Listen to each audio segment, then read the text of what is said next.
Okay, we are live and we are on Facebook.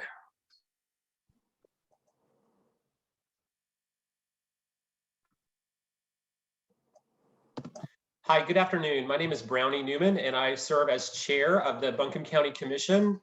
And I would like to welcome all of you here today who are joining us for this sort of virtual public forum where we are looking for public input and discussion around Buncombe County's future investment of the funding that we're receiving as a direct allocation through the American Rescue Plan Act. Buncombe County is a direct recipient of $52 million of funding that we will invest over the next 12 to 18 months in our county. And the County Commission has been discussing this at many of our recent meetings, and we are looking for ways to invest these funds so that they will create a lasting, important, positive, make a positive impact for Buncombe County.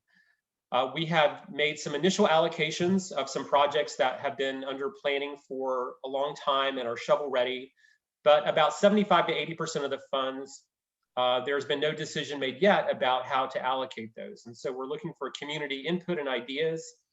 We've done a request for proposals, soliciting community ideas and project concepts that could be potentially funded.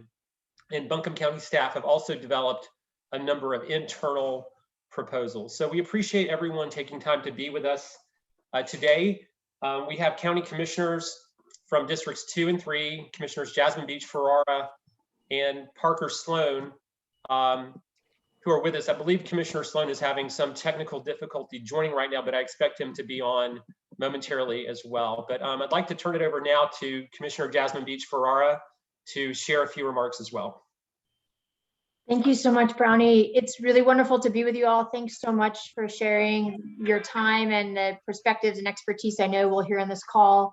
I'm Jasmine Beach-Ferrara, honored to represent District 2 and have really been looking forward to this session.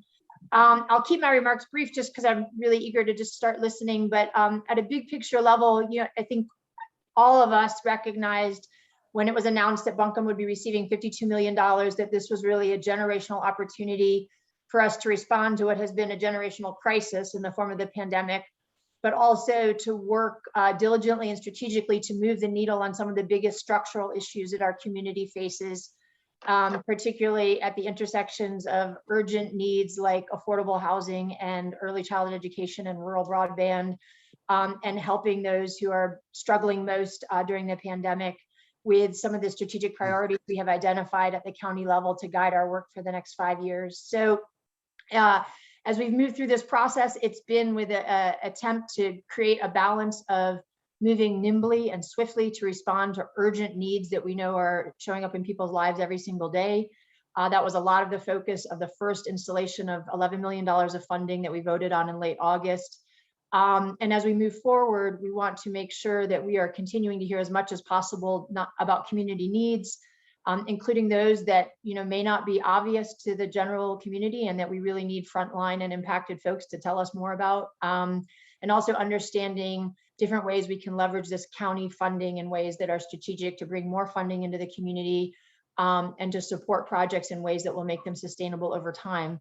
So as we move forward, our plan will be to issue several more rounds of funding and to make sure there's many different formats and channels for community input so that we can be listening as closely as possible. I'll be honest with you, this is both an inspiring and a heartbreaking process. Inspiring because we know these dollars and the funding here are already making a difference in people's lives. Heartbreaking because we know the need exceeds even what we'll be able to do with $52 million.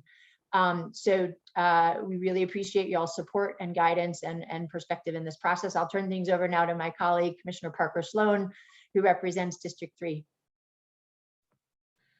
Thanks, Jasmine and Brownie. Yeah, Parker Sloan here, again, proud to represent District 3, newly elected at the beginning of the year. I'll just add, two other things. I think Brownie and Commissioner Beach-Ferrara covered it primarily. But the first being, that we're going to have to make some tough decisions. It won't be easy balancing and weighing all of these ideas and internal priorities and needs for infrastructure There's so much going on in our growing community, and so many needs that even this historic amount of money, that need is still exceeding that amount. The only other thing I'll add to keep in mind as you think about comments and ideas for the county and for your commissioners, is that I think the national intent or local intent for these funds is really to focus on long-lasting infrastructure or programs, a financial impact that will stand the test of time. So not necessarily one multi-year expenditures or funding for staff that might need sustained funding over many years. So we're really looking for kind of one-time expenditures that can improve our community and help everyone in it. So I'll leave it at that.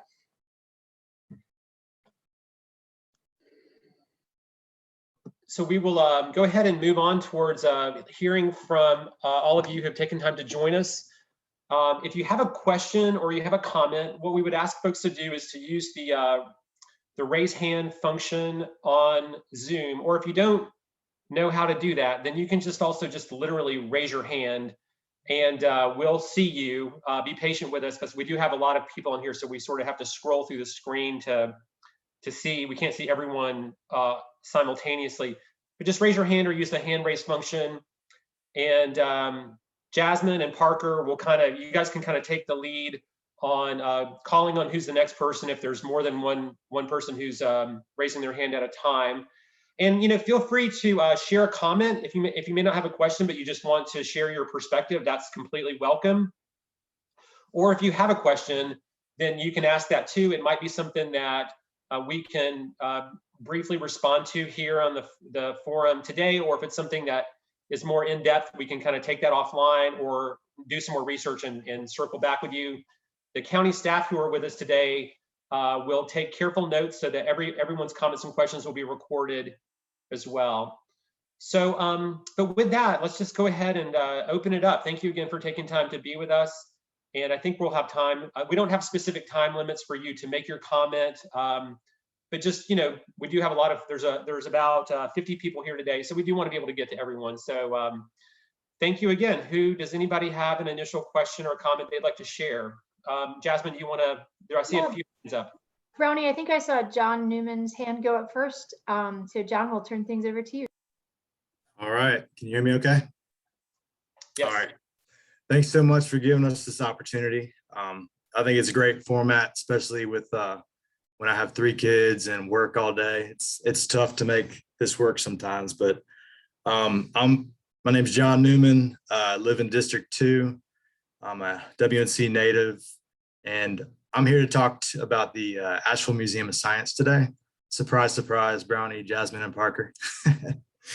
So I've been involved with the organization for 11 years now, and just going to read over a few things real fast. Amos has had an uphill battle through the Pack Place transition all the way to opening the doors of the new location, and year to year, just getting more sustainable each year. Buncombe County, TDA, and the private sector have all invested a lot of money in Amos, and thanks to our hard work, 2019 was our best year yet as far as revenue and membership and all the above.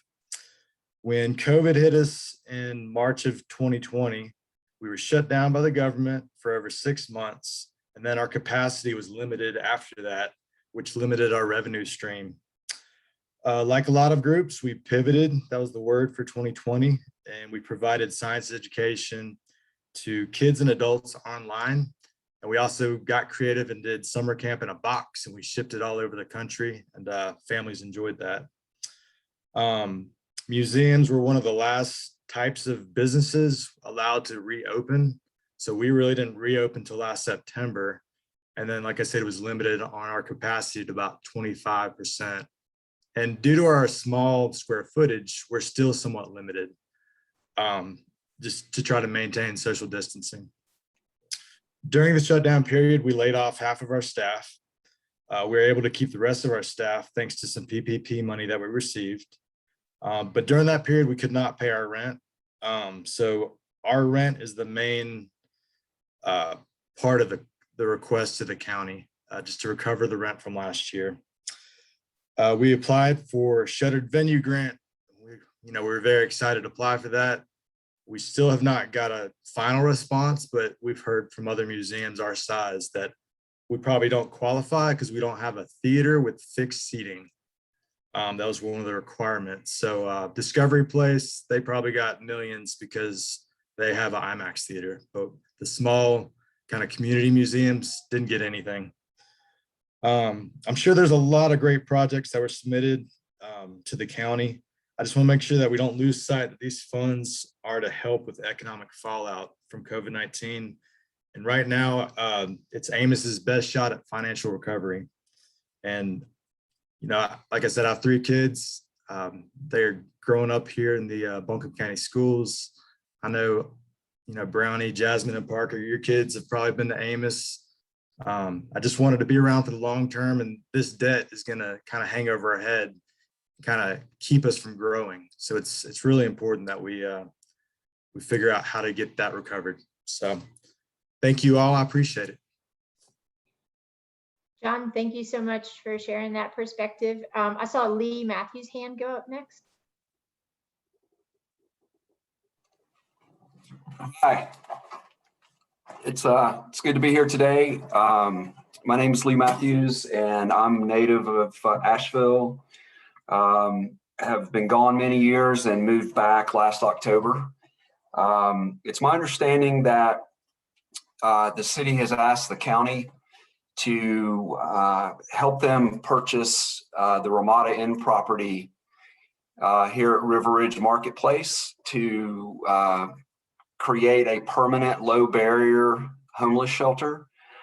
And I attended the last meeting that the city council had on that, and I listened to the presentation, I guess from the task force, or I'm not sure what their official title is, but it was a great presentation, and I really appreciated their vision and passion, and they convinced me that there's a real need for that kind of solution for homeless that don't have an ID and maybe fail other criteria that other homeless shelters have.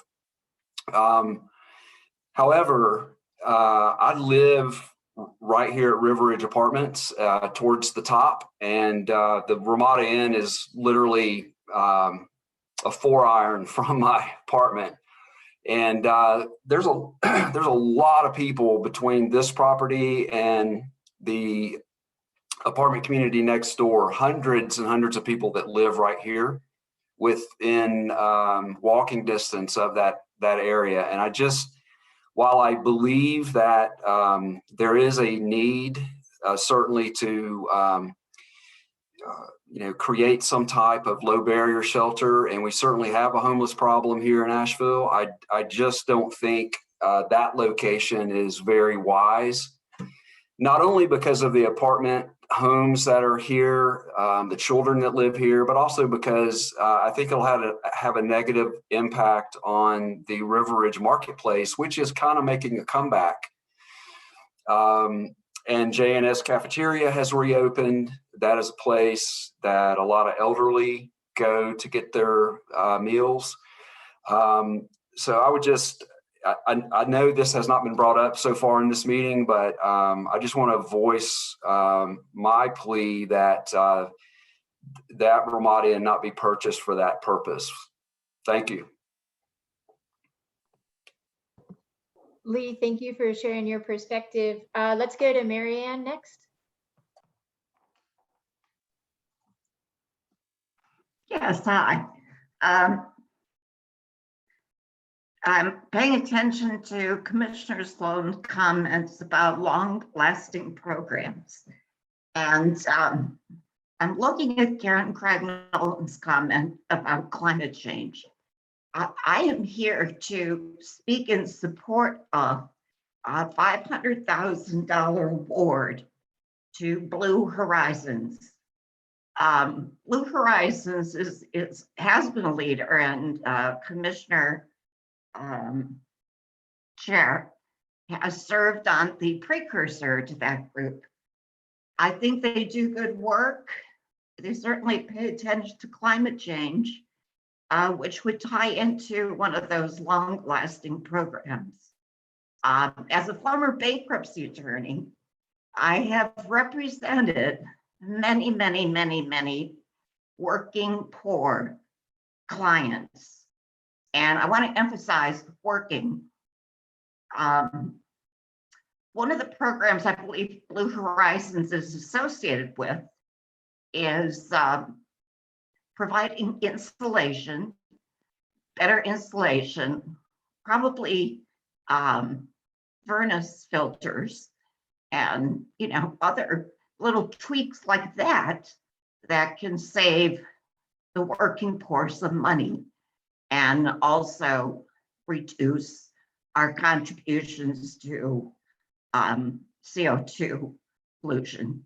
So also Karen Craig Nolan's comment about a land use plan, I support that, but I think that should be funded with county money, and there is a group already taking action on that. So I also support Carla Holler's comments for walkability in poorer neighborhoods. So again, $500,000 for Blue Horizons. They do good work. And they also help the working poor who have been disproportionately affected by the pandemic. Thank you. Thanks, Marianne. Looks like it's Cassidy have a question or comment. Good evening, commissioners. My name is Cassidy Moore. Thank you for your time today. I am an Appalachian native and I've been in the area for about 10 years. I'm a single mom. I recently moved from Swannanoa to West Asheville. And when the pandemic hit, I found myself a single mom working from home and balancing childcare of 2 small children in severely substandard housing. I rented a house for what was considered cheap in the area, but it was termite infested. The floor was caving in. I had to strategically place furniture just to make sure that my children wouldn't fall through the floor. I had a landlord who was pretty inattentive to those issues. And as you all know, we are in an affordable housing crisis and have been since before the pandemic. I looked for a new place for over 2 years before I finally found a safe, stable home for my children and for myself where I could work and focus on their health and well-being.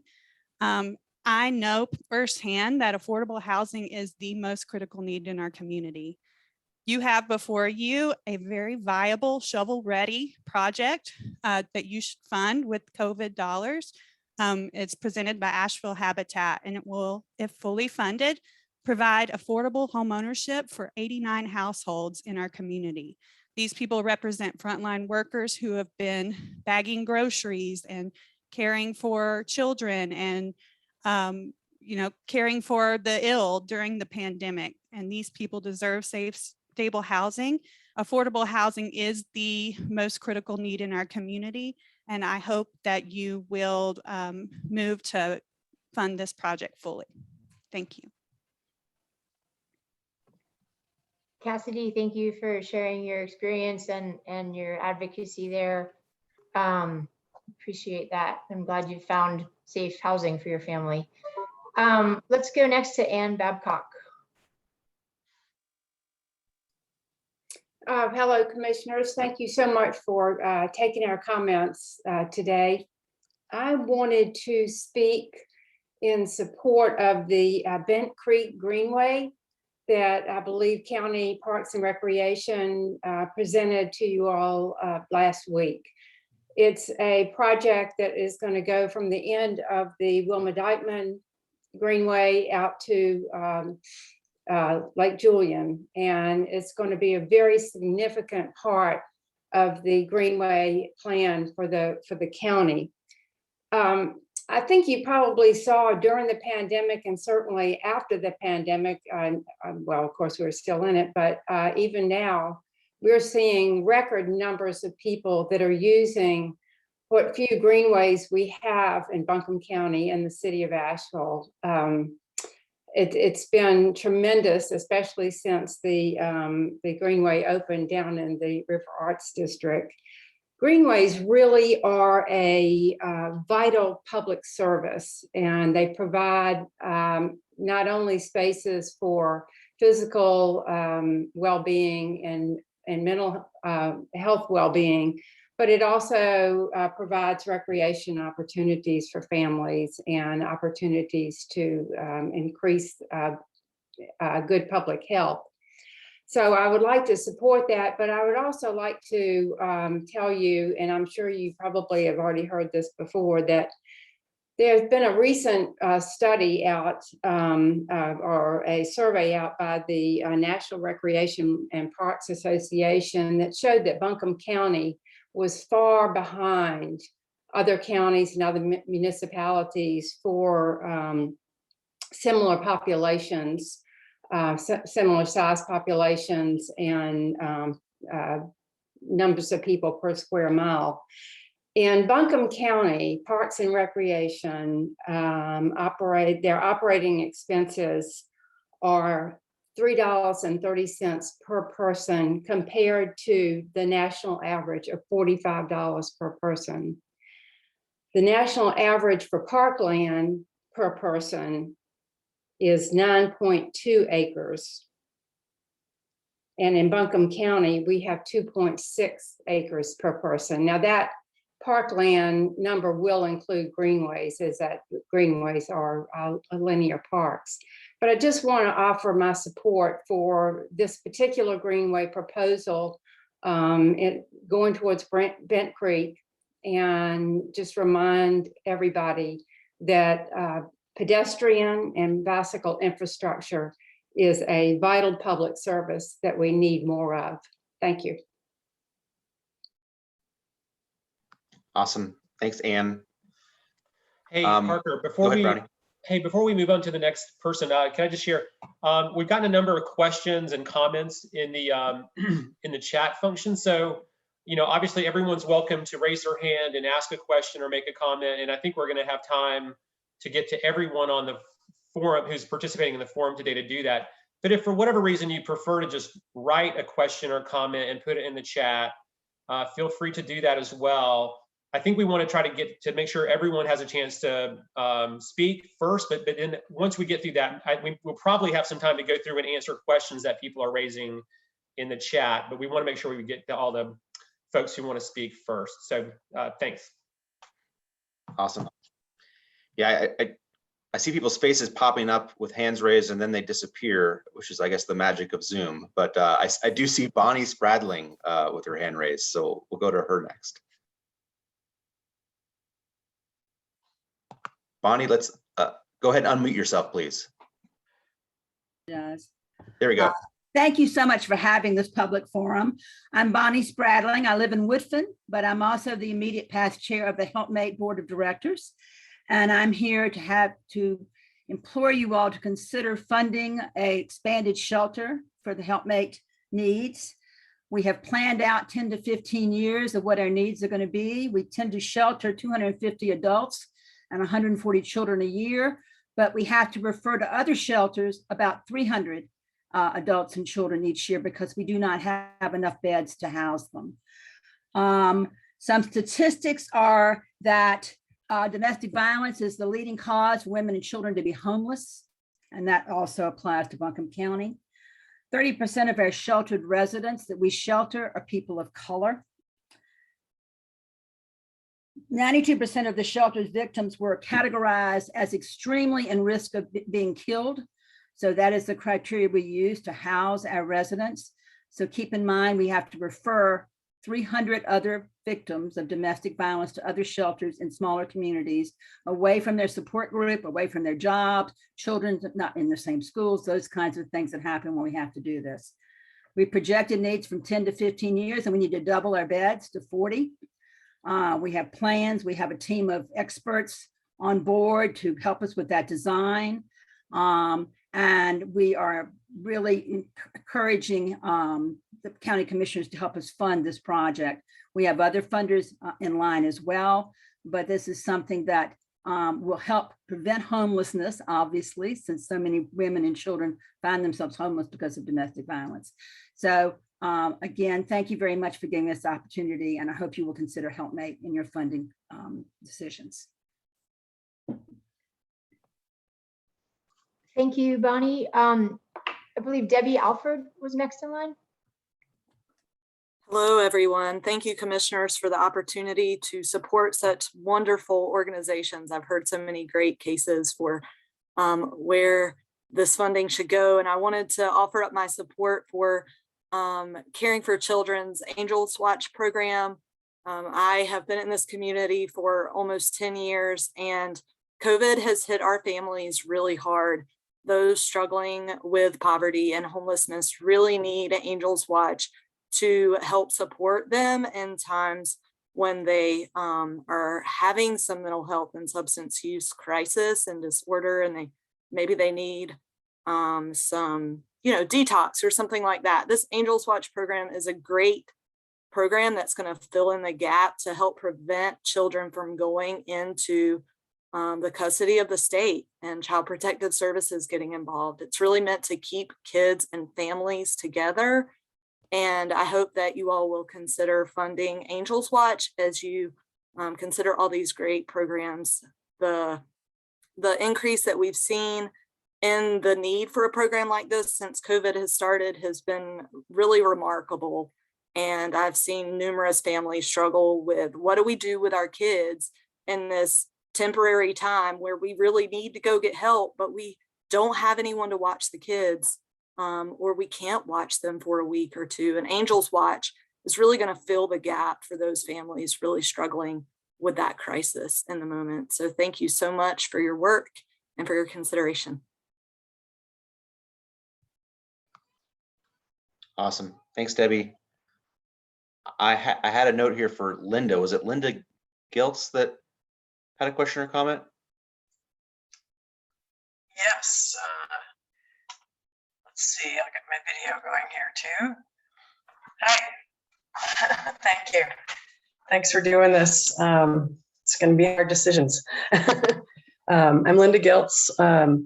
I am an active board member and past president of Connect Buncombe, and also on the steering committee for Age-Friendly Buncombe County.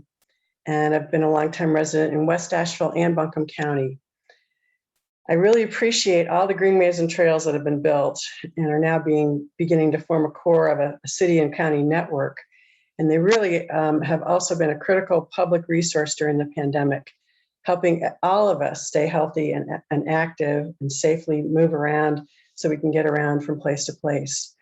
I'm going to support a project, but I want to say a few other things first and afterwards. In August, I had a chance to participate in some interviewing of Greenway users to help the city out on one of their planning projects. And over 550 people stopped to interview, to take a survey on 2 different days. And we heard so much excitement about the Greenways and the desire to have more and longer connected Greenways. People also talked a lot about how they'd gotten more regular exercise and gotten healthier, and all that was due to the increased access to these safe places they could walk and run and bike. I want to specifically express support for the Bent Creek Greenway, as Ann just spoke about. And she mentioned it's going to connect the Hominy Creek Greenway and the French Red River Greenway down to Lake Julian. So it's a really primary spine in the county's Greenway network. It's going to connect many residents from in a variety of neighborhoods, urban, rural, and suburban along that path. And it's going to connect them to employers, to healthcare, other service providers, other businesses, and to a number of other recreational areas and opportunities. It will especially also connect lower income neighborhoods and public housing communities in West Asheville and Buncombe County with employment opportunities and public transit. And it'll improve access to fresh local food, connecting to the farmers market. So it's a high priority project, and it is a critical spine in the network. And it already has a feasibility study done, so it's ripe for the next steps, which is the engineering and construction. I also want to point out a few other points about, why greenways are a good community investment. And they really also help address the systemic public health and economic challenges that have contributed to the unequal impact of the pandemic, which is one of the ARPA's funding objectives. So greenways boost economic activity and they're a good return on investment. There was a 2018 study done in 4 North Carolina greenways, and they found that cumulatively, they generated annually over $19 million in sales revenue for local businesses along the greenways and close to 800 jobs. And that's annual numbers. And they also estimated savings in healthcare related costs annually that was equal to the one-time capital expenditure to build the greenways. So they really are a sound thing to invest in for the long term. They also provide safe and accessible public spaces for residents to recreate and relax, which leads to better physical and mental health. And they provide active transportation routes to employment, school, shopping, and other places. They're an important part of the transportation infrastructure. And I think lastly, they really do serve everyone in the community. They're free, they're accessible to people of all ages and abilities and economic status. And the main thing is that they need to be connected to where people live, and then connected on the other ends to places that people need to go for work or for other business. So we need more of them. We need more safe places to walk and bike, and they need to be connected into a system that's useful. And then they really are long-lasting infrastructure for everyone. And thanks very much. Linda, thank you very much. It looks like Don McAdam is up next. Yes, thank you. And thank you to everyone for your commitment to our community. And thanks for hosting this public forum. I'm talking today about funding for Neighbor to Neighbor and Energy Savers Network programs. They're looking for $500,000 for solar panels and energy upgrades to upgrade from heating oil to heat pumps. When my wife and I first moved to Asheville early 2020, we rented a house in West Asheville. It was a beautiful old house on Vermont Avenue, but it was heated with heating oil. And as you know, heating oil is a lot like diesel, that you see billowing from trucks heading down the expressway. That's what's coming out of your chimney. But in the case of our old house on Vermont Avenue, that chimney, that exhaust was actually venting into the attic. And so I would go in the attic and there would be soot on the rafters and on the insulation. And I sealed that area as best I could, but I always wondered just how much of that pollution is getting down into the living space. This is what low-income households are facing, right? Because a lot of these older houses are still burning heating oil. And we don't know how much of that pollution is getting into their living space. And we do know that it's producing a lot of carbon dioxide. It's going in the atmosphere. We know that it's not good. The particulate matter coming from this kind of exhaust is really aggravating for people with lung issues and heart disease. My wife and I recently purchased a house also in West Asheville. This brand new house has a heat pump. We put solar panels on the roof, and our power bill for August was $30. Can you imagine the savings for a low-income family switch from heating oil to a heat pump? They're going to save a lot of money in their bills, and their health and the health of our planet are going to be forever improved. So I hope that you'll fund the Neighbor to Neighbor and Energy Saver Networks programs. Thanks so much.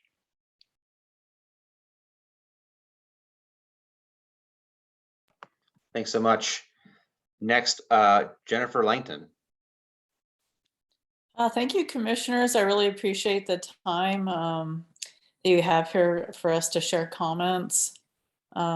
Jasmine and Brownie and Parker. I've been a resident of Asheville now for, gosh, I want to say 16 years. And I love my community, and I just want to applaud the efforts of, I've been looking at sort of the commitments already around helping with affordable housing, some of the projects that the county is looking at. I just wanted to echo that I think that, services for disproportionately impacted communities is really critical, particularly around housing and education. But also, really using that lens of like, how does it especially benefit people who've been historically marginalized, both economically and otherwise in our community, specifically people of color, brown and Black people, and really sort of use that lens too in looking at some of these projects and whatever you might be looking at to really lift and uplift and look at people who've been sort of pushed to the margins historically in Asheville and in the county, and continue to be so today. Also, just wanted to shout out to fully supportive of, enhancing behavioral and mental health services, particularly around health and crisis intervention and prevention. The loss of federal funding that we've heard about that came down from the previous federal administration is really impacting Helpmate and Our Voice and others, and just really urging you all to support violence prevention, which is so critical. So, really helping out Helpmate, doubling their shelter, and also Our Voice, but also Pisgah Legal and the Mediation Center. And then finally, I know that Asheville's tried really hard and the county's tried really hard around stormwater, water and sewer infrastructure. And while, I love the support of Greenways and development of Greenways, I often sometimes feel like we need to not forget sort of our basic infrastructure too. And, just a lot of those services that just need upgrading as well to kind of get to the basics, right? So, and I think that will help, prevent pollution in our waterways, improving sort of the resilience and infrastructure, especially when our severe weather events are increasing each year, unfortunately, and sort of kind of keep up with it and really address that. Of course, that will have beneficial environmental impacts as well as economic impacts too. And again, just really stressing sort of looking at, using that lens of, racial justice and just looking at like, when we look at projects, like how is that really going to benefit people who have been, again, marginally pushed to the sidelines economically in the history of this county, and how might it benefit people of color in particular, and Black and brown folks, especially, supporting those efforts led by Black and brown organizations and institutions, and benefiting as well. Because when people who've been historically marginalized are benefit, we all benefit, right? It's not a zero-sum game. We all benefit together. So I certainly appreciate you listening. Thank you. Jennifer, thank you very much. Judith Kaufman is up next.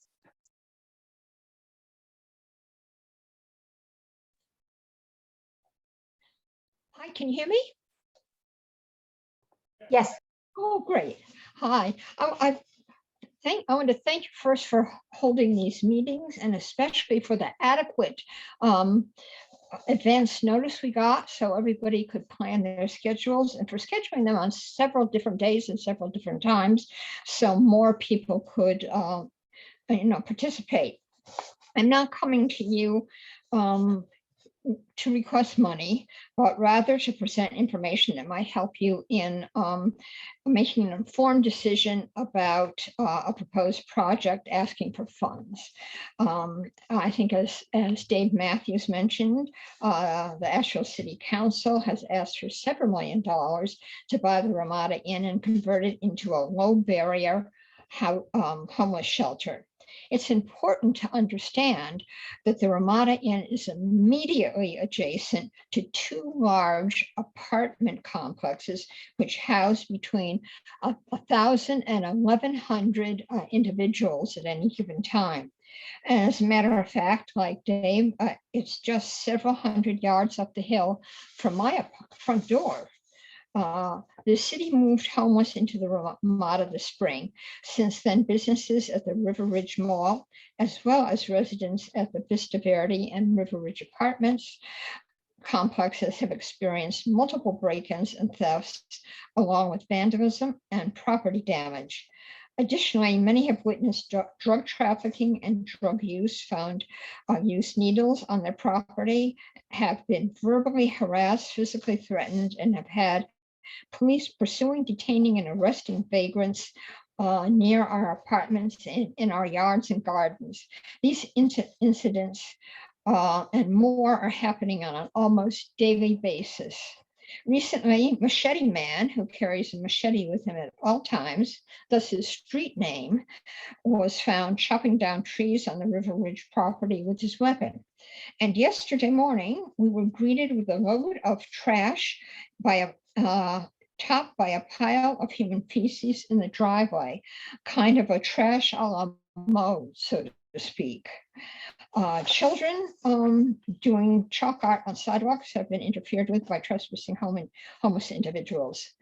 The received wisdom is that folks that live in apartments are very short term and have little invested in the community. Now, I can't speak for Vista Verde, but River Ridge Apartments, there are many folks who choose to make their home here for decades. For years, I have worked teaching skills needed for successful employment to and underemployed folks. So I'm not unaware, nor am I unsympathetic to the challenges they faced. However, I do not see the wisdom in destroying a community of over 1,000 residents, including children, elders, and working families, plus adjacent businesses to benefit a handful of people.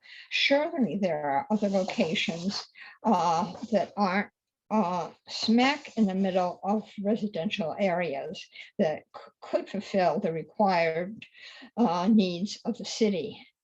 The cost benefit ratio of the current plan is badly skewed in the wrong direction. I urge you not to fund the current plan for a low barrier shelter until a more appropriate location is identified.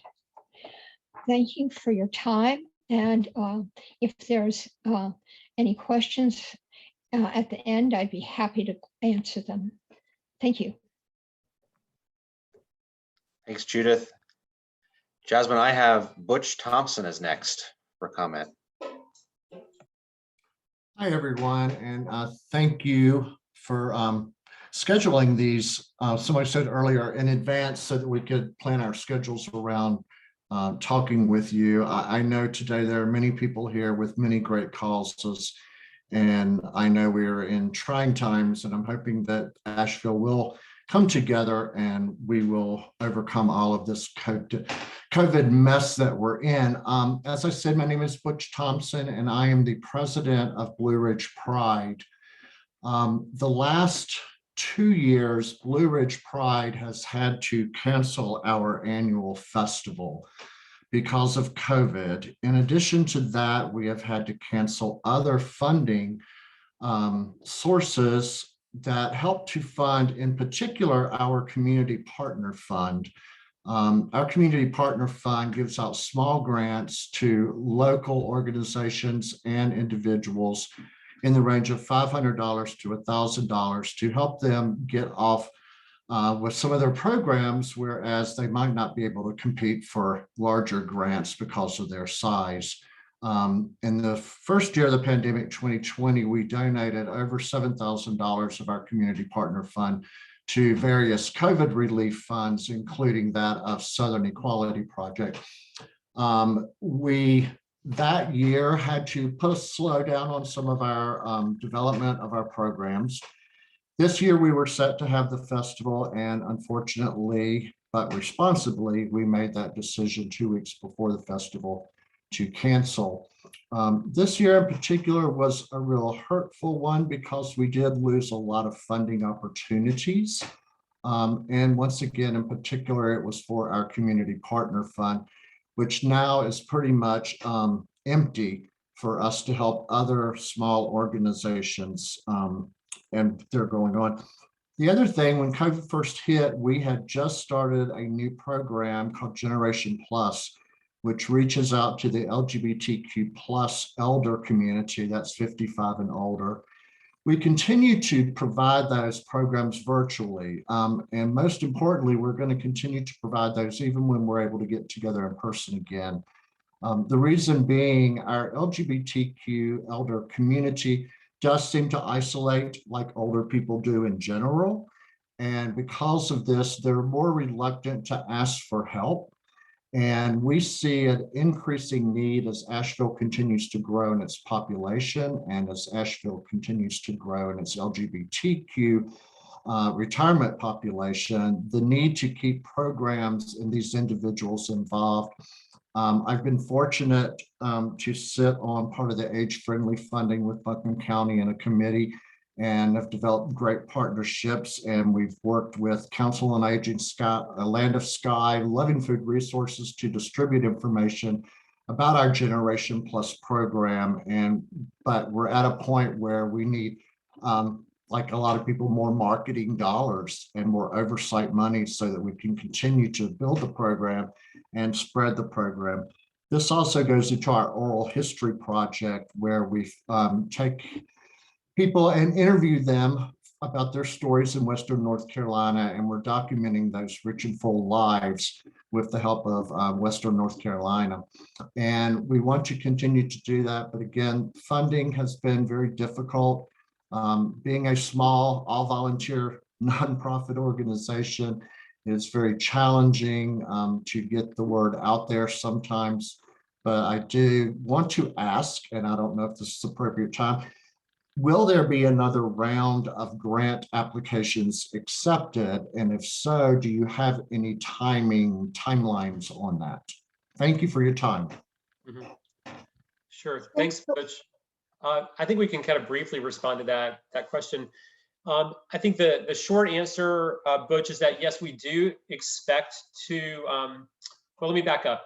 We haven't made any specific decisions around future solicitations, right? We've done the one solicitation to invite proposals from community organizations and the internal proposals from within the Buncombe County organization.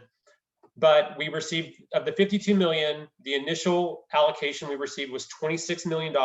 We expect to receive the second $26 million sometime probably in the spring of 2022. But I would say, while no specific decisions have been made, the general feedback I've heard from the commission is that this will not be the only opportunity for ideas to come forward. So I can't go into any detail about what that might look like, but I do not anticipate that we will limit our consideration to only the specific ideas that have come forward so far. So stay tuned around what that might look like. But that's, I think, the high level thinking at the commission level. Great. Thank you for the information. I appreciate it. Yep. And our next speaker will be Maui Vang.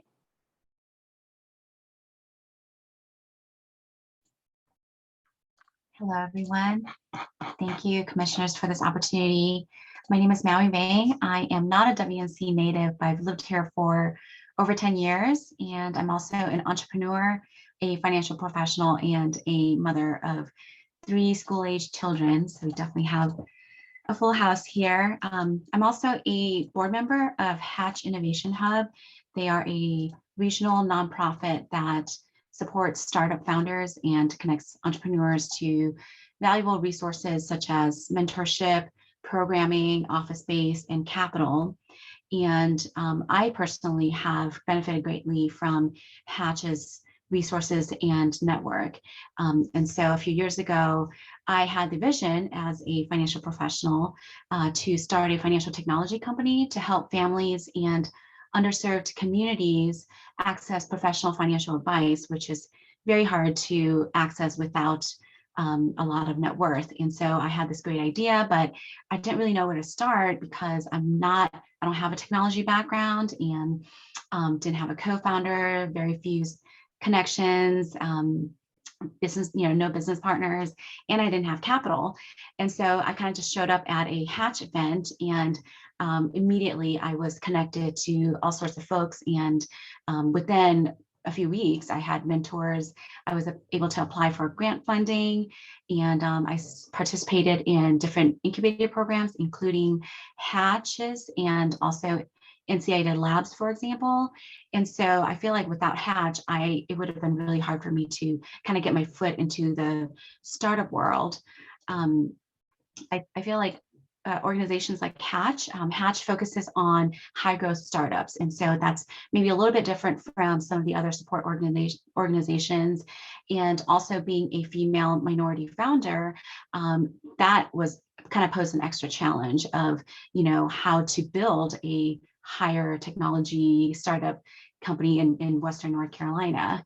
And so Hatch was able to get me connected. And as of today, I am a co-founder of the company that I had envisioned, and we're looking to try to grow and scale the company nationally. And so just looking at some of Hatch's, I guess, proof points over the past few years with the partners, Hatch has brought in, I think, a combined revenue of over $105 million through the companies that they supported, created over 400 jobs, and the salaries of those jobs are over, about like one and a half times the county average. And another, I think, important thing with organizations like Hatch is that because we do focus on higher growth startups, we're able to attract talent and capital to the region. I mean, there was a point in time where I thought I would have to move to Raleigh or Charlotte to start my company. And because Hatch was able to connect me to the right partners and resources, I didn't have to move. And I think that we need more of that. We need to kind of diversify beyond just kind of a handful of sectors that we have here in the local economy. High growth startups also provide more jobs, higher paying jobs, more revenue to the region, and that just kind of helps promote economic resilience. I also just strongly believe that entrepreneurship is probably the most powerful avenue for upward mobility. I am a first generation immigrant, and every single day I'm like building my company and I'm talking to partners and I'm like, I can't believe I get to do this. And Hatch strongly believes in providing those opportunities. And so I would strongly encourage you to consider funding the Hatch Innovation Hub so that we can continue to provide opportunities for all founders across our region and really just create that more equitable region for everyone. Thank you. Thank you for that. Let's go to Aaron Kier next, please. Hi, my name is Erin Kyer, and I am a Asheville resident and a volunteer at Helpmate.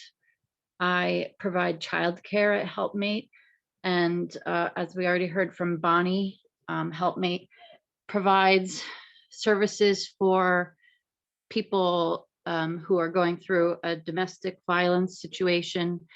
And I believe they have a proposal in to expand their women's shelter. They can't currently accommodate all of the need that they have. So they wind up sending some women and children to other areas, and expanding the shelter would help give them a safe place and their children a safe place to be while they're in crisis, and would show the children that Buncombe County cares about them. So I encourage you to support expanding the women's shelter for Helpmate. Thank you. Thank you, Erin. I believe we will hear next from Alex Smith.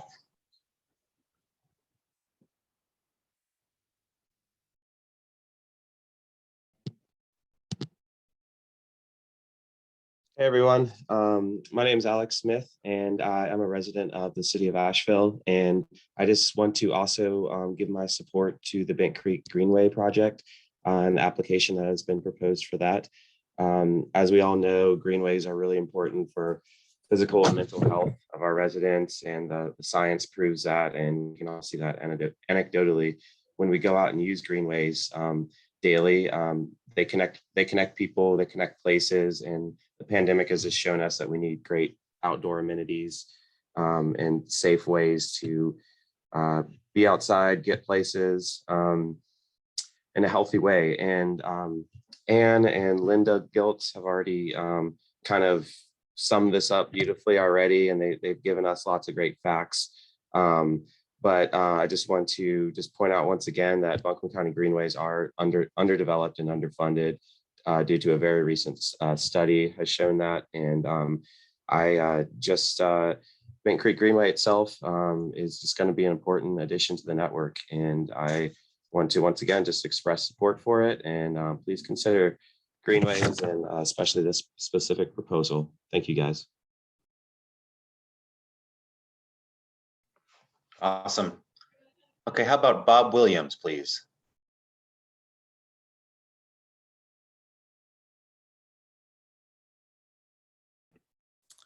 Hello, I just wanted to speak on behalf of Hatch as well, as Maui mentioned earlier. I am also an entrepreneur in the area. I've lived in this area since for 24 years. And my co-founder is a minority founder who has lived here. He's a native, lived here for over 40 years. His name is Charles Long, and we have created an app camp back in 2015 in the area. And then recently, due to COVID, it was shut down. We were both educators at the time. And now we have started our own LLC. And thanks to Hatch, we were actually able to create a space at the old Grail movie house for our camp. And we hosted 19 students. We actually had some scholarships. 50% of our students were on scholarship, which served our mission to reach out to students from underserved communities. And that's really our goal, is to teach coding to teenagers. It's the Swift coding language, programming language that is Apple's native development language. We want to teach this to teens because they don't need to wait until they're in college to learn this. They can learn this now, and it can empower them to have new jobs, all kinds of job possibilities. But what we want to do is focus on the underserved community primarily, and Hatch has let us they've made it possible for us to do that. They actually helped us create a theater space for that. They offer that up for free this summer, which was very generous of them. At the same time, they are giving us a 90-day stress test to analyze our business plan and to help us become a more sustainable business in this area. We've really benefited from that, and we really appreciate all of their support. And I just wanted to speak out on their behalf. Bob, thank you so much for sharing that. I believe next up we have Missy Reed.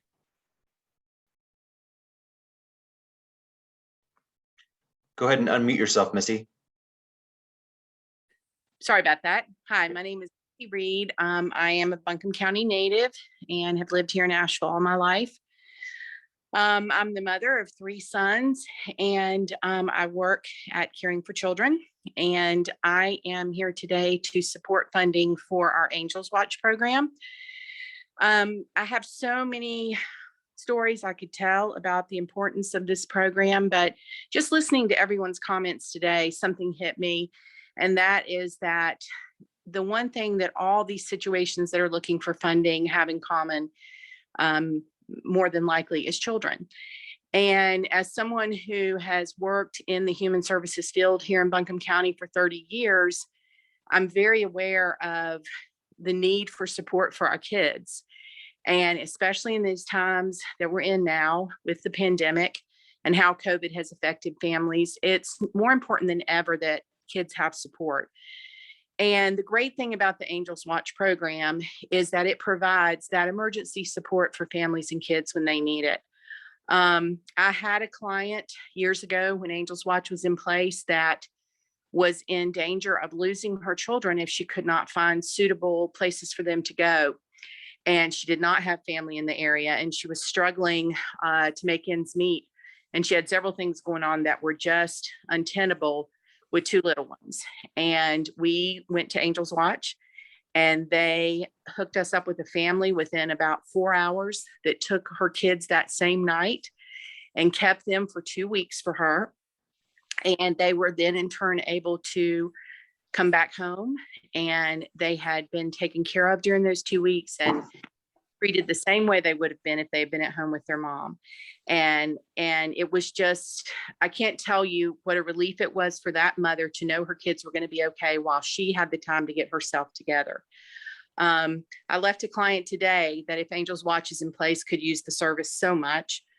She is in a situation where her home is about to be more than likely condemned, and we are having a really hard time getting the things done to her house that we need because of the pandemic, and because construction materials and providers of services are so far behind. She's in a really tough situation with whether or not her home is habitable. And were Angels Watch in place, that would be an excellent resource for her child for a few weeks or a month, so she could get this work done to her home. So I just urge and encourage you all as a board to consider how important our children are, and how important the resources we can provide for their safety and care are at this crucial time with COVID and all the things our whole community is going through. So thank you so much. Thank you. I'm only seeing 2 hands left, one from Laura Jeffords. Thank you, Parker. I'm Laura Jeffords. I am the executive director at the Mediation Center, and we've applied collaboratively with Pisgah Legal, Our Voice, and Helpmate to make sure that services for survivors of domestic violence, sexual violence, and child abuse continue. COVID-19 was really hard on community members who've experienced these forms of violence. People were not only trapped in their houses, they were cut off from their support systems, from their churches, from their schools, from their friends. They experienced more homelessness and more housing instability than ever. Not only did people end up having to stay in abusive situations longer, they had more trouble accessing support, and now they have more economic challenges and more barriers to getting back on their feet and to getting that protection and healing that they need. COVID-19 was harder for these populations. COVID-19 recovery is going to be harder too. More support is needed for recovery. These 4 agencies work together. We often serve clients who overlap. Many clients use more than one service. An attorney from Pisgah Legal Services represents them in their court case. They then get a referral to the family visitation program to make sure that their visits with the non-custodial parent are safe. Helpmate is providing counseling and advocacy along the way. Our Voice is providing support and counseling around sexual violence that people have experienced now or in their childhoods. Together, we are interfering with the cycle of generational violence. These projects are 100% shovel ready. They're operating today. It is September 27th. We have staff who are providing supervised visitation, legal aid, court advocacy, and counseling, which are the services we're asking you to sustain. These programs are funded through the 30th of September through the North Carolina's Governor's Crime Commission. We've all been affected by VOCA cuts on the federal level. VOCA cuts, I know you all have probably heard that there's a VOCA fix. There was a VOCA fix at the federal level, but unfortunately it won't fix anything for at least 3 years. So we have been around, our agencies have been around for about 4 decades each. So 40 years of working to break the cycle of generational violence in Buncombe County. We've made tremendous progress. We need you all to bridge this gap, to bridge this 3-year gap until that VOCA funding is back. These are shovel-ready projects. This is a one-time need to make sure that these services are sustained, that people wake up in October, that victims can still access these court advocacy, this legal representation, counseling, sexual violence support, and supervised visitation that they need for protection and healing. People in our community need this full web of services. They need the full web to be safe, and we need your support to be able to provide that for them. We need you to bridge this gap so that we can keep breaking this cycle, and we can make sure that COVID-19 doesn't mean that our community loses its momentum with interpersonal violence. I also want to make sure you know that this proposal, the Mediation Center is the lead applicant on this collaborative proposal. In addition, Helpmate, Pisgah Legal, and Our Voice have submitted proposals for other important projects. those projects are different. Those requests for funding do not overlap with these services. All of those services are critical. So for example, this application is for Helpmate Support Advocacy Services. Their other application is for shelter services. Our community needs both. So thank you for considering all of these applications. Thank you for taking the time to listen today. Laura, thank you very much. Let's hear now from Kate Pitt.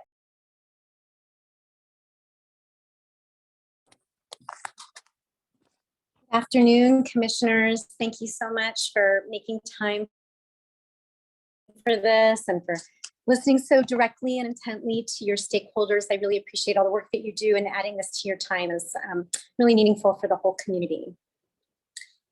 I've been really moved by listening to all of the great causes that have been described here, and I certainly agree that all of these causes are important and worthy. I do encourage you to invest these historic funds in causes that will address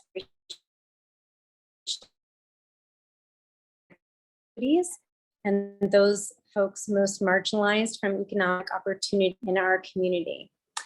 Really, I think that the affordable housing, many things that I really care about in Asheville and Buncombe County, it threatens to completely erase community Kate, I'm sorry, we're having a little trouble hearing you on the connection. Rate us by limit social mobility for children. Furthermore, and more low wage.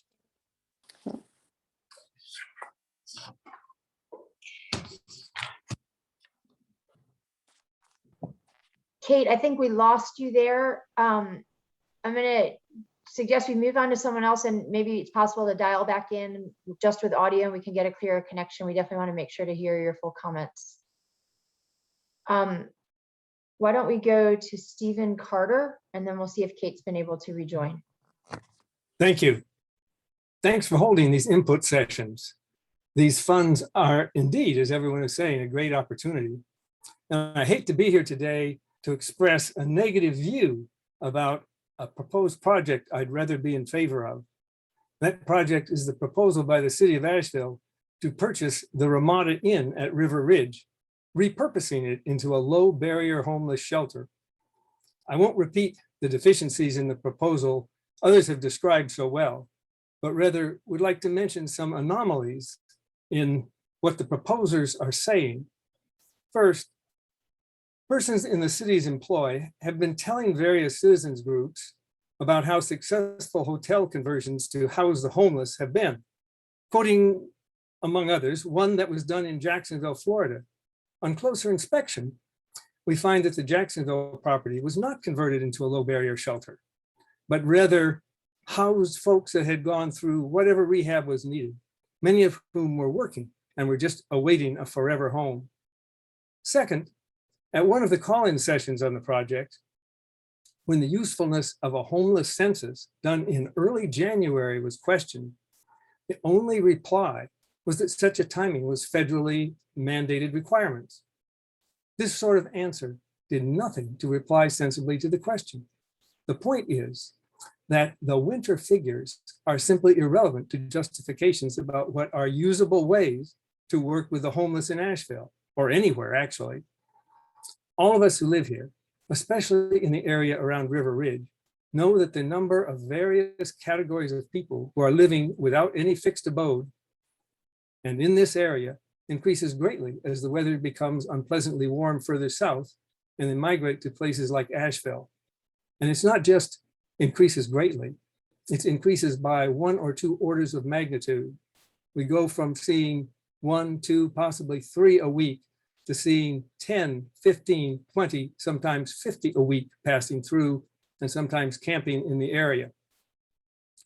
We certainly know that there are many different kinds of people in these migrations, from college students taking a summer to travel, long-term homeless who really have not been able to keep what we call a settled lifestyle, families down on their luck, drug addicts, migrant labor between jobs, and so forth. The same kind of solutions for housing, treatment, rehabilitation, accommodation, and location and support are obviously not the same. Yet the proposers of the low barrier shelter who definitely already know these things consistently ignore these differences, using whichever type of need seems least threatening to reply to community concerns. Finally, the proposed way of mostly leaving the management of such a facility to a third-party management company, which is normal in such circumstances, nevertheless leaves the city, the affected neighborhood residents, very little, if any, say in controlling the possible excesses of these places. I know just how hard it is to take an accurate census of the homeless anywhere, anytime, let alone in the peak times here of late spring through early autumn. But I think at this point, we need to deny spending millions on the Ramada Low Barrier Shelter Project until the proposers of this Ramada into Low Barrier Homeless Shelter Plan can deal more straightforwardly with the questions of the actual numbers and categories of homeless in the area, actual examples of similar shelter projects that have had perhaps significant positive results, as well as those which have failed and why, and how they're going to make this different than those. And particularly to address the deficiencies in the community participation in the ongoing management of the proposed shelter. I'm sure this will all come up many more times in more specific meetings devoted to this particular project. But I think that overall, I will hope that those who are going to actually vote on who's going to get the money and what projects are going to go will take these kinds of things into consideration. Thanks very much. Thanks, Stephen. I'm gonna give Kate Pett a try again, see if she's available. Hi, it's telling me that my video has been disabled. Sorry, Kate, I turned your video off to give you a better audio signal. Okay, that's totally fine. You don't need to see me. Thanks again, commissioners. Really appreciate you for this and appreciate all the great causes and the passion with which Buncombe County residents are sharing their concerns with you today. I'll just say really quickly again that I do think this critical and historic opportunity, I encourage you to invest these funds and causes that will address racial inequities and those most marginalized from economic opportunities. Particularly, I think that this is a historic and critical moment to affect the affordable housing crisis that's really threatening everything that I think many of us value about this community. It threatens to completely erase communities of color from our city and county, to further separate us by class, and to limit social mobility for children who are living in concentrated poverty. Furthermore, as more and more low-wage families are pushed further from Asheville and Buncombe County, we increase greenhouse gas emissions, which further threaten health and the environment. For those reasons, I strongly encourage you to invest these funds in an array of affordable housing opportunities. I hope that you will set aside substantial funding to ensure that there are funds available to be leveraged with developers to increase the inclusion of affordable units in developments in the county. I also hope that you will support community-owned housing opportunities like those presented by the Asheville Buncombe Community Land Trust. I also hope that you will set aside funds to expand access to neighborhoods that better meet families' needs through housing choice vouchers. Housing choice vouchers provide excellent bang for your buck. Thrive Asheville is piloting a program with partners in the city that directly addresses the ARPA priorities. The Landlord-Tenant Partnership helps families who want to transition from public housing to neighborhoods with high levels of economic opportunity and mobility for low-income residents. And it helps residents increase economic opportunity and reduce concentrated areas of low economic opportunity. Thrive Asheville and our partners are experiencing a great deal of success, and we would love to see Buncombe County expand this program and share this experience so that more landlords and tenants can work together so families can find the neighborhoods that help them thrive. Thanks so much for all you're doing. Kate, thank you very much. Looks like Hannah is next. Hi, yes, thank you for the opportunity to be able to speak in front of everyone. I'm going to be echoing what Debbie and Missy talked about with our Angels Watch program. My name is Hannah Moore. I've been working with Caring for Children for the last 10 plus years. And so over those years, when funding has been available for Angels Watch, I've seen the benefits of the program, helping countless amount of families and children, working with at-risk family and children throughout Western North Carolina. We've seen a lot of that, and now especially with COVID. I also probably have many stories that I could speak about, but one that's always kind of stayed in my mind is a single mother of 3 children. She utilized our program, and she was really at the end of the rope of everything, any resources, any family member that was available to her. She reached out to our agency, and we were able to place all 3 of her children together in one of our foster homes. And this allowed her just to be able to take a breath. She was able to focus on securing a full-time job. One of her children had been kicked out of countless daycares because he just was more high needs. And so we were able to connect her with several behavioral specialists to help her find an advocate for that child in the daycares as well. And she was just so grateful for our program. Angels Watch is just a great program because it allows non-punitive relief for these families. So it's kind of a trickle-down effect. We see these families having resources, one with us, with foster parents, so that they can take a breath and figure out whatever might be going on in their life that's creating anxiety and stress. So it allows families to not be involved in DSS. It prevents homelessness at times because they're able to focus on housing and also incarceration. We've seen families be able to either go to detox or just tap into those resources that they're able to when they're having I don't want to say taking a break, but it's true, running around day to day with several children in tow when you're trying to navigate a system that sometimes is set up for us to fail. Allowing them to utilize the Angels Watch program is really important. So would appreciate any funding that we're able to get as well. So thank you.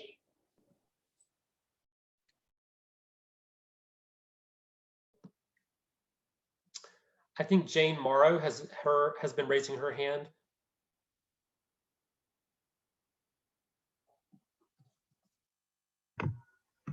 Took me a minute to get unmuted. Thank you so much, commissioners, for having this and for everyone's input. I live in Weaverville. I've been here 8 years, and it's wonderful to be a part of a community that is passionate about so many good projects to help so many people. I'm a retired registered nurse and hospice chaplain, and I'm also a survivor of domestic violence, and I'm here to speak on behalf of Helpmate. And that I support the expansion of their emergency shelter. And as a nurse and as a survivor, I've learned that globally, and this also applies here in Buncombe County, 1 of 3 women in their lifetime will be a victim of domestic violence. It's been a pandemic long before COVID was with us, and it will be a pandemic long before COVID leaves us. Women and children are affected more, although men can also be survivors and victims of domestic violence. The domestic violence agency services save lives. Domestic violence can be fatal. It's not always fatal, but it affects every area of the victims and her children's lives. There is not one area that is not impacted. And Helpmate provides services that are crucial, not just to survival, but to allow victims to move forward with the court advocacy, with the counseling that's trauma informed, with their close connection with other agencies that provide services to survivors and their families. It's critical. It's absolutely critical. And other folks have spoken on behalf of Helpmate and other issues, so I'm going to try not to duplicate it. I will say that victim services in Buncombe County were greatly used in the past year. COVID globally, we've seen an increase in domestic violence globally, and just a huge increase in survivors reaching out globally, and that's also here in Buncombe County. Last year, HelpMate helped survivors form more than 12,000 safety plans, and that was double the number for the prior year. And I'm sure that's still ongoing because, as was mentioned, during COVID, survivors are often trapped in their homes with the abuser, and they're cut off from other resources. So it's been a critical time. So HelpMate, as I mentioned, saves lives. It helps survivors and their children move forward. Their services are critical. I just implore you, find the funding to help HelpMate to continue to provide the vital services that they provide for the community, and that they will be able to continue to do that and not have to cut any of their funding. I will also mention, and I'm a volunteer with HelpMate. I primarily work with the Faith Action Committee, where we reach out to our faith communities to help educate them about domestic violence. But it's not just adult women and their family. 1 in 3 adolescents is a victim of physical, sexual, emotional, or verbal abuse from their dating partner. So it also impacts our children, our teenagers, and the services that HelpMate provides are so essential. So I just implore you to fund those so that they can continue these important services. Thank you. Thanks, Jane. The last hand I'm seeing is George Briggs. Well, thank you so much for the opportunity, and thank you for taking the time and patience to listen to the compelling projects that are in our community right now that have been brought on by many factors.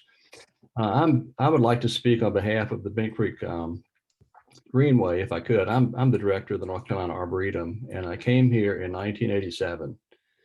And when I arrived in Asheville, we had a trailer in the woods and a master plan. And today, as we look at the Arboretum with 18,000 household memberships, I look back at those days and think, how did we ever get here? And I think to some extent, the community has the same type of opportunity with the Greenway project that's being proposed that Ann and Linda and Alex and others have commented on.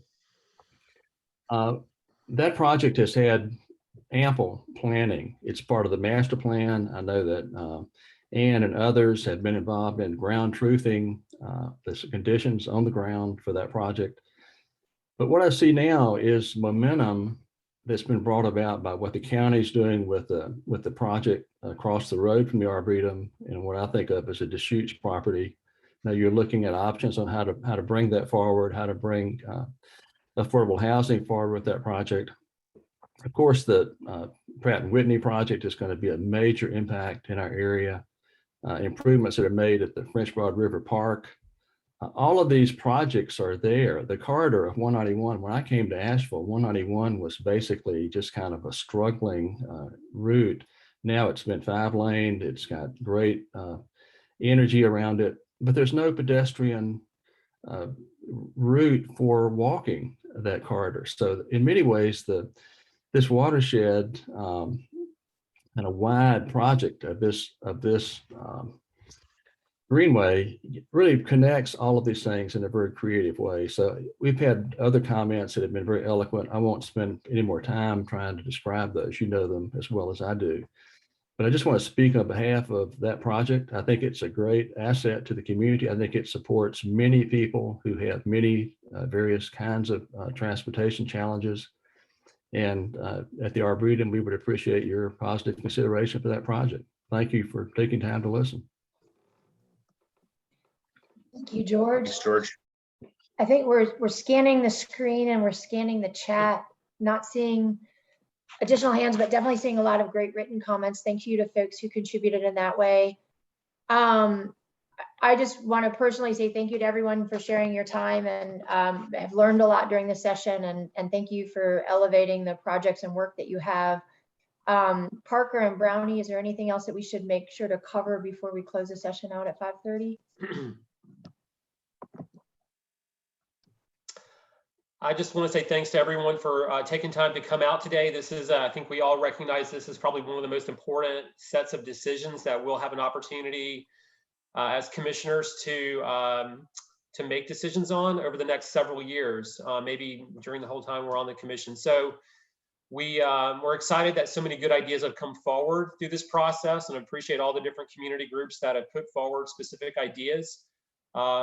It will be a lot of hard decisions. I mean, the total number of kind of ideas that came forward is many times greater than the funds we have.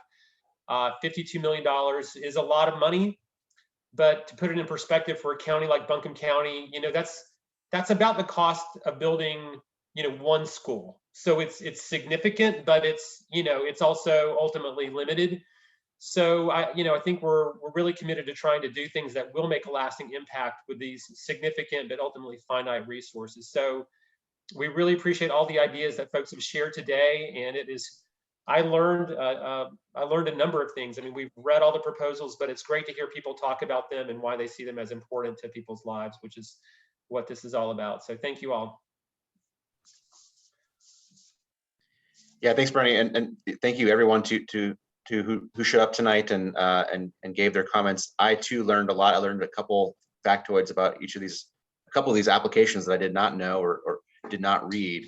You know, we've had 100 or more applications, as well as our own county and existing county priorities, and so it's been hard to keep up. And so I really appreciate hearing from everyone and your passions and interest. And so this has been really great. I wish I could read all the written comments in the chat.